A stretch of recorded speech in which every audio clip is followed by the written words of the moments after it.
So we have here some score updates here in games here. They're currently on here in the world of women's college basketball.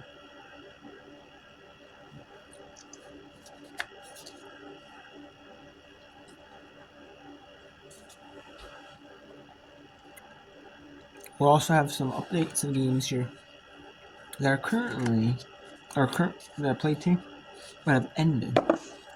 So we have here Nevada 30-22 over Fresno State at half here. Utah 59-30 over Carl with 346 to go in the third, at 257 in the third. B1G plus. Washington 49-42 on Oregon, 257 in the third. At halftime, UNLV leading San Diego State 42-35. Wyoming with a 64-56 lead over Air Force. We have Wyoming beat Air Force 64-56. Yukon is now undefeated Big East 23-14 on the Big East. 78-40 over St. John's. Number 14 Kansas State beat Cincinnati 90-53 in that one in a vote. Number 20 Oklahoma State, beat Arizona 83-64. 91-71. Michigan State beats Wisconsin. And on Kids Day, there was a couple Kids Day games. One at Davidson, where the Davidson Wildcats beat the Dayton Flyers 61-51. The Colorado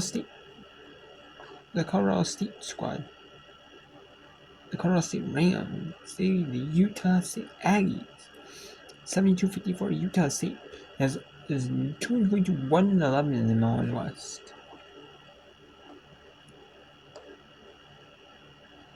Butler and Georgetown was supposed to be Kids Day at 11 a.m. Eastern local. It got pushed back to 2 Eastern recently, and that is a 76-70 win for Butler over Georgetown. Butler now is trying to get to WNIT contention. They just have to be 300 in the Big East and 400 overall. But they'll be, if they're 500 about, they should be in the WNIT. Charleston Southern 79-65 over Presbyterian. You have Lehigh beating Navy in the Patriot League 74-56. Massachusetts beats Duquesne 72-52. Louisiana beats Texas State 71-54. Louisiana, now the Sunball is playing Wednesday nights now, because of the fact that they have Wednesdays, and then they're going to end up playing their final game on Friday, because their conference tournament starts in Tuesday afternoon from Florida, early Tuesday afternoon. And they don't want to have to play their games, early. They don't have to play conference tournament games. They don't want to have to play it Saturday, and then they make a travel. They have to travel down to Florida for their conference tournament. Every team does. They do it in Florida. There's no team in Florida for the summer. I don't know why, but maybe they want it to be a true neutral site. A true neutral site. Sometimes the mountain, the West Coast Conference does it that way.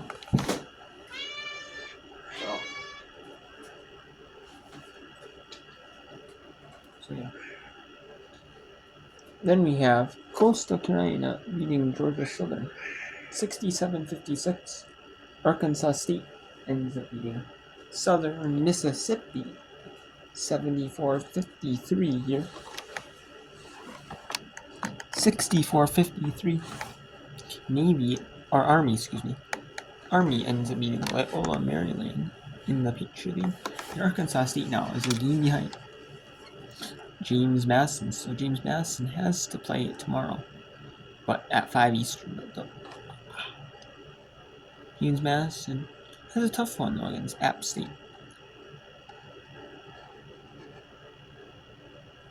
App State is actually solid in conference, 9-3. It's not a slouch game for James Madison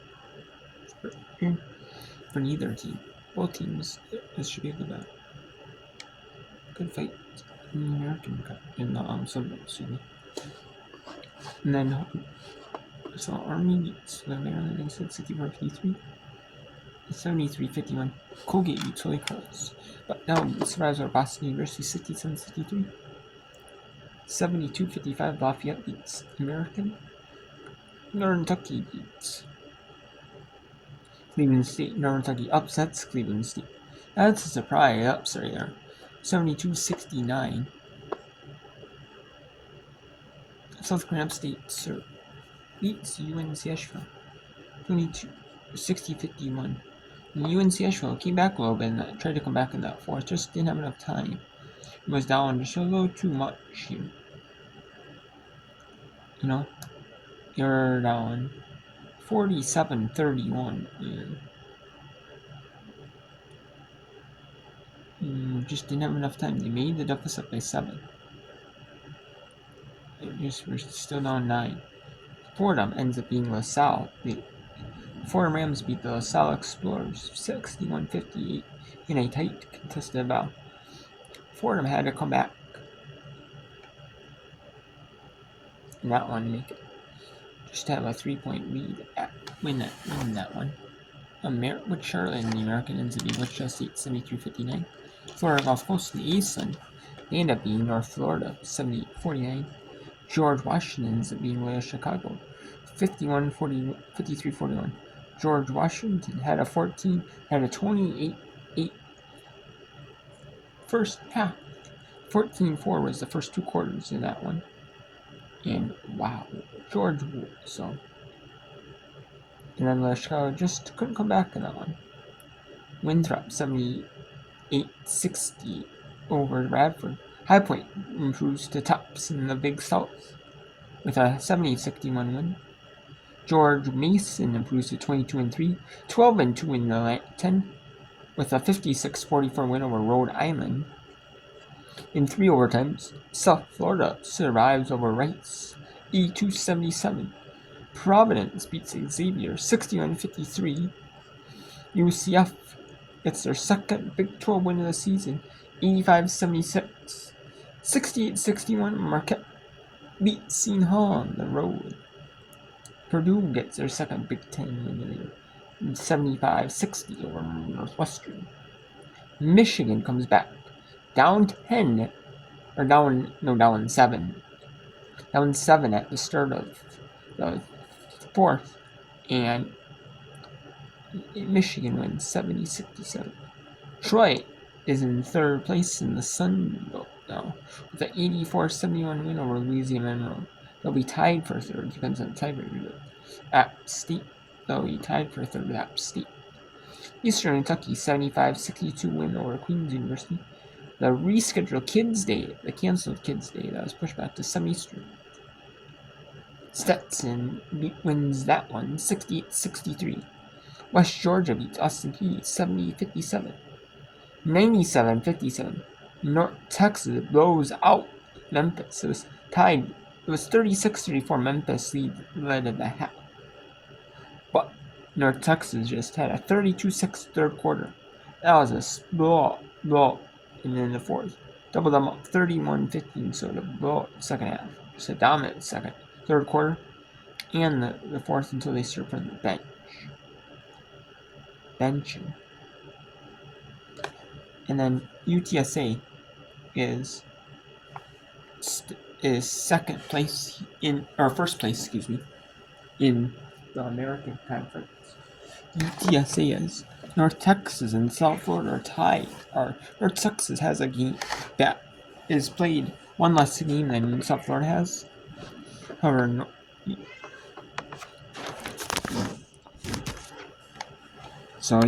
Texas still in that top 3. North Texas is 3rd right now, but South depends on the last South Florida game. to make it up even record-wise.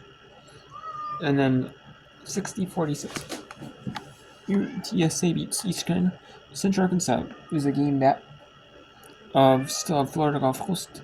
12-1 usually is a good mark for to be top in the conference, but not in the ASUN.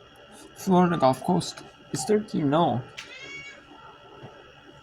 in that league, and they beat Central Arkansas beats North Alabama 73-52, 62-56. Villanova defeats DePaul. Oral Roberts 18-6, 9-3. The Sun League goes to Martin beats Omaha 105-74, 68-53 in the Battle of the State in the Coast State schools. South Dakota State gets the victory, and they go to 22-3, 12-0 in Summer League play. St. Thomas, Minnesota goes to 14-10, 7-5 in Summer League play with a 77-54 over North Dakota. And South Dakota gets a 63-56 over Kansas City. And we have a couple games at halftime here. Like Nevada, South 30-22 over Fresno State, 9:40 to go in the fourth. 65-45, Utah leads Colorado. 55-53, Washington leads Oregon. And 42-35, UNLV leads San Diego State. So let's go to one of the 3 games I can show you here. Utah hosting Colorado. The Colorado Buffalo 16-7, 7-5 in the Big 12 against Utah 18-5, 9-3 in the Big 12. They're former Pac-12 members meeting up in the Big 12. Yes, they both used to play in the Pacific 12 Conference. Now they are permanent members of the Big outside Big 12. And they're not going back to rebrand the new version of the Pacific 12 Conference that Washington and Oregon State want to start up. They have all members needed for like every sport. You just need one member. You just need one extra member to make it a football conference, an FBS football conference, because Gonzaga is not a football school. Although, maybe they could start a football program, honestly, just to be full-time members at the to make that thing go. I would not be surprised if that happened, or they do find a football-only member, maybe. Which I'm assuming they could, because they do that for FBS. Sometimes it's like, otherwise they normally play like FCS like divisions, or FCS conference, football conferences. But they moved up to FBS and they're in a conference that all the other members are in FCS, football. Like Hawaii is that in the they're in the Mountain West for football. They're moving to the Mountain West for basketball, all sports now after playing the Big West.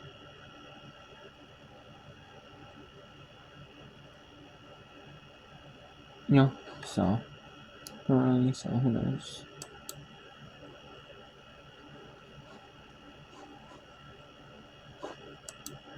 Then we got Nevada 30-22 over the leader of Fresno State here. But let's go into the announcers. At Utah University. The University of Utah. Where Colorado down 20 with just about 7.5 minutes to go in the fourth quarter of this contest. Second foul on Colorado. And Tadare picks up number 3. Udana is not an easy player to try to pick up full quarters. Great handles, great change of pace and speed.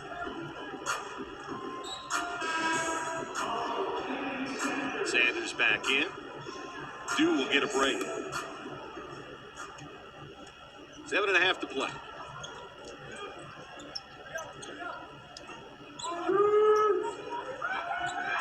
McQueen, right elbow. Johnson, good ball fake. Neshvieta gets to everything. Inside, Ross can't handle it. Vieta there again. 4 seconds, 3 seconds. Johnson for 3. In and out, no good. Good defensive possession by Colorado. Finish it with the box out. Neither team can really get going here in the fourth quarter. Utah 1 for 5. Colorado 1 for 4 from the floor. Oliver to there. Back to Oliver.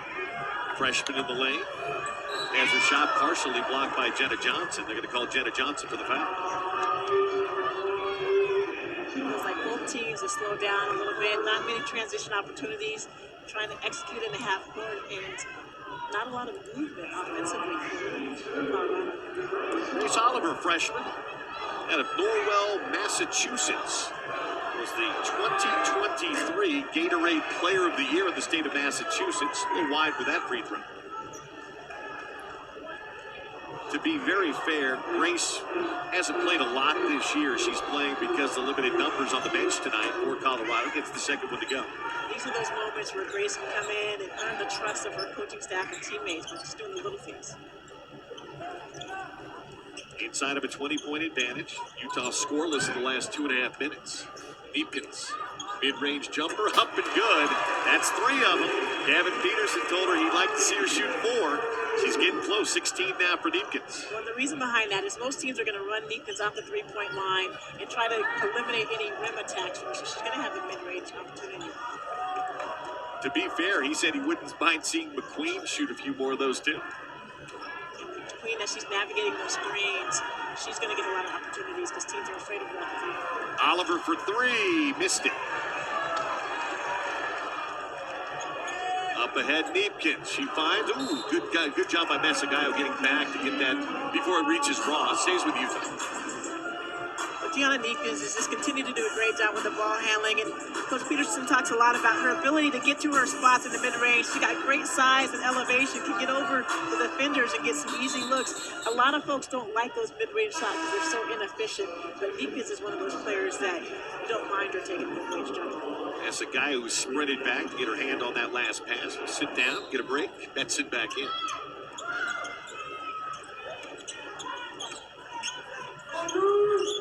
Vieta open for 3. Too strong. Tadera away with it for Colorado. Sanders ahead. Great job getting back defensively by Utah. Betson.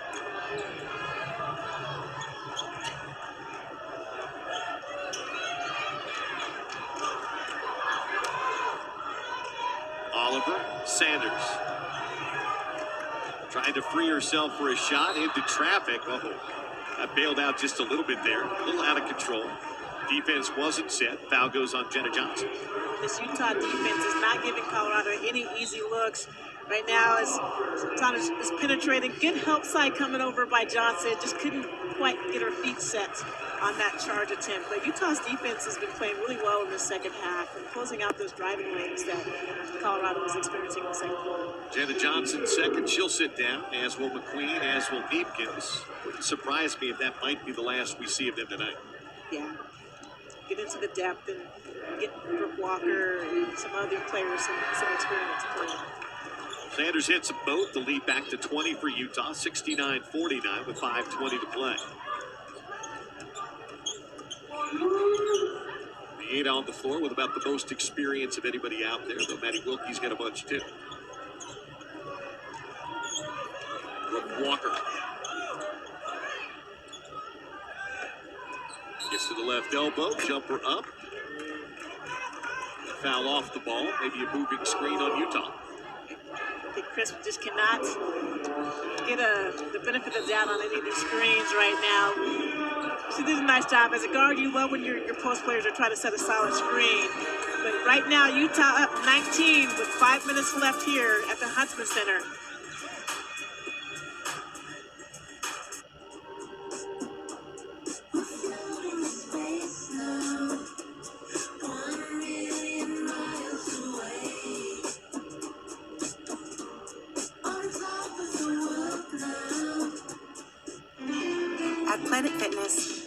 team members are alike, but they all have one thing in common. They're all strong. That's right. We're all strong on this planet. Planet Fitness. One more, everybody. One more? 5 more. You just can't beat a post-game burger at McDonald's, right? And you can't beat the Angel Reese special. All right, let's break it down. It's a quarter pounder with my favorite barbecue sauce, American cheese, crispy bacon, pickles, and onions on a sesame seed bun. Get the Angel Reese special at McDonald's. What are you waiting for? For the big game, Hidden Valley Ranch and Pizza Hut are partnering to celebrate this new Easy Squeeze bottle. It's so precise and easy to use that I can autograph this delicious Pizza Hut pizza with it. Wait a minute. Did I just turn this pizza into a collectible?